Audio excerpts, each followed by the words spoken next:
মানুষ চাইলে বিশ্ব জয় করতে পারে, আর মানুষকে হারাতে পারে কেউ? জোরে বলে যশোর, মানুষকে হারাতে পারে কে? আল্লাহ আমাদেরকে জনসংখ্যা দিয়েছেন প্রিয় ভাইয়েরা। এই জনসংখ্যা অনেক বড় সম্পদ, এটা আমাদের জন্য অভিশাপ নয়, আশীর্বাদ। আমাদের জনসংখ্যাকে যদি আমরা জনশক্তিতে রূপান্তর করতে পারি, আজকে বাংলাদেশ যে অবস্থানে দাঁড়িয়ে আছে, বাংলাদেশ তার 20 গুণ উন্নতির শিখরে চলে যাবে। চিল্লায় বলো ঠিক কিনা? আমাদের শ্রমিক ভাইরা বাইরে কাজ করে, আমাদের শ্রমজীবী ভাইরা, প্রবাসীরা, তাদের ব্যাপারে গুরুত্ব দিতে হবে।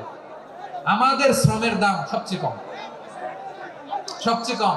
তারা এম্বাসিতে গুরুত্ব পায় না, এয়ারপোর্টে গুরুত্ব পায় না। এই সরকার অবশ্য তাদেরকে অনেক গুরুত্ব দিচ্ছে। আমাদের অদক্ষ শ্রমিককে যখন আমরা দুবাই পাঠাই, অল্প বেতন পায়, কিন্তু ইন্ডিয়ানরা দক্ষ শ্রমিক পাঠাইলে তার 3 গুণ বেতন পায়। আমরা আমাদের শ্রমিকদেরকে অদক্ষ ভাবে আর পাঠাতে চাই না, দক্ষ শ্রমিক পাঠিয়ে আমরা রেমিটেন্সের বন্যা বইয়ে দেব। আমাদের শ্রমিকদের পাঠানো রেমিটেন্সের টাকায় সচল থাকে আমার দেশের অর্থনীতির চাকা। তাদেরকে সবচেয়ে গুরুত্ব দিতে হবে। আমরা পেয়েছি ফ্রিডম ফাইটার, মুক্তিযোদ্ধা, আর আমার প্রবাসী ভাইরা হচ্ছে রেমিটেন্স ফাইটার। জোরে বলো ঠিক কিনা?